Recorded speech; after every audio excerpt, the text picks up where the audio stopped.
This is Satir from Satyricon, and you're watching Bloodstock TV.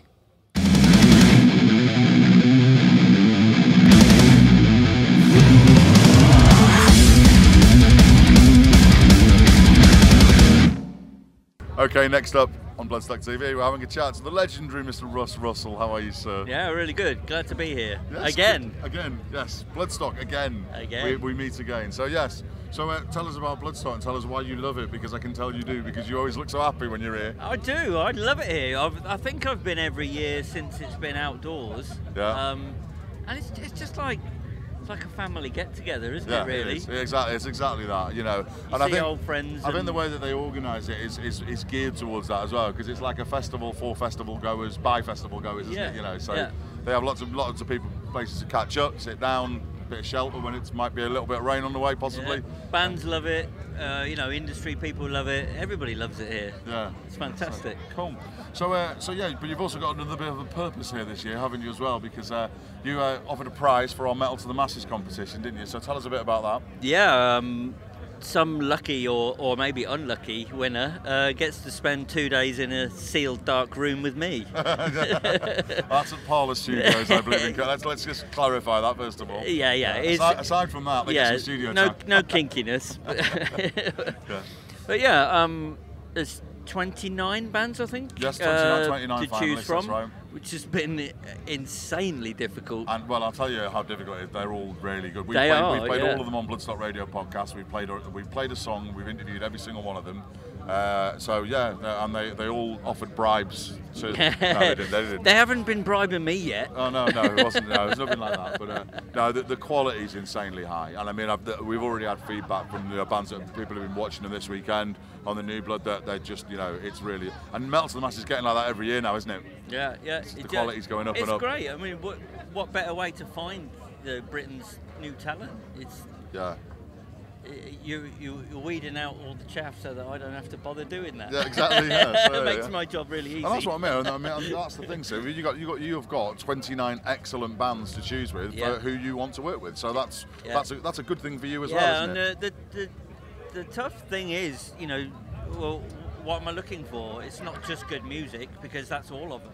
They're all making good music. So you know, I have to think of so much more, you know, about attitude and people's approach to the industry, and you know, do they really want it? Are they really hungry for it? So I'm having to get much deeper into the psychology of all the bands, not just can they make a good tune. Is that the thing in general as well, though? Do you prefer to work with bands and you pick and choose the bands that you work with? Because I know you work with those slackers, Eradicator and Getica, Hello, Mr. Getica cameraman. Who's the daisy? No, they're brilliant. Yeah, they're brilliant. But that's what I mean. It's not just like the bigger bands that you work with as well. You work right the way up and down the you know, the whole scale of things, really. Yeah. Well, the beauty is, you know, I get so many big album projects a year, and it affords me a certain amount of time in between to do stuff that, you know, maybe hasn't quite got the budget. You know, just stuff that I really love. Yeah, well, that's good. You know, see something and go, oh, I like that. Yeah. Come on, let's make a record. Cool. So, going back to the biggies then. So you've just done the new Haunted album that's going to be coming out soon? Yeah, one of my favourites I've ever done, I've got to say. Yeah, really, really fantastic experience.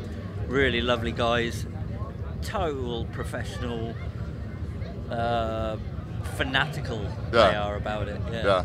Because I know that you're a bit of a perfectionist a lot. Yeah, the Eradicator guys just said, wow, that was hard work. You know, you're no slacking with Russ. It's literally just... No, and for me to come up against somebody who pushes me even harder. I mean, working with the Haunted, they were really like, come on, we've got to make this absolutely 100% all the way through. Yeah. It's great. Yeah, pushed me.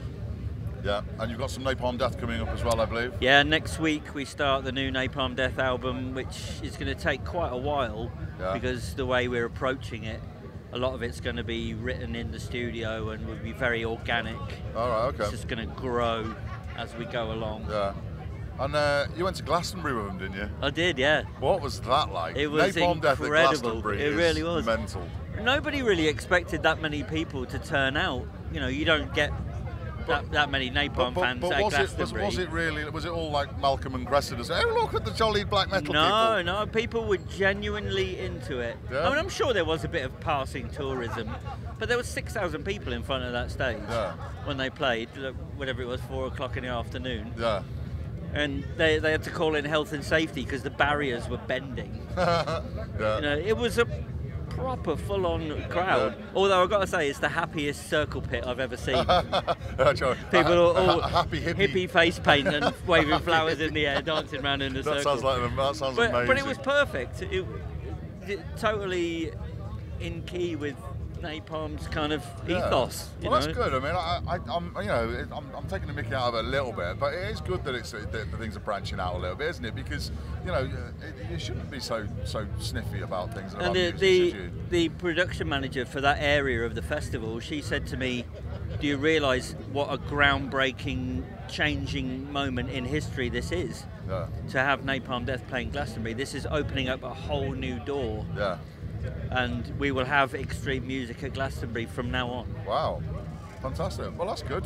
Gets the groundbreaking. Yeah. Cool. Okay, so you've also got a possibly secret new project that you weren't sure if you're allowed to talk to us about. So tell us some little clues, maybe, or don't. You're the one that's going to get into trouble, mate. No. Well, all I can say is the rest of the year is pretty exciting. I've got some really cool albums coming up.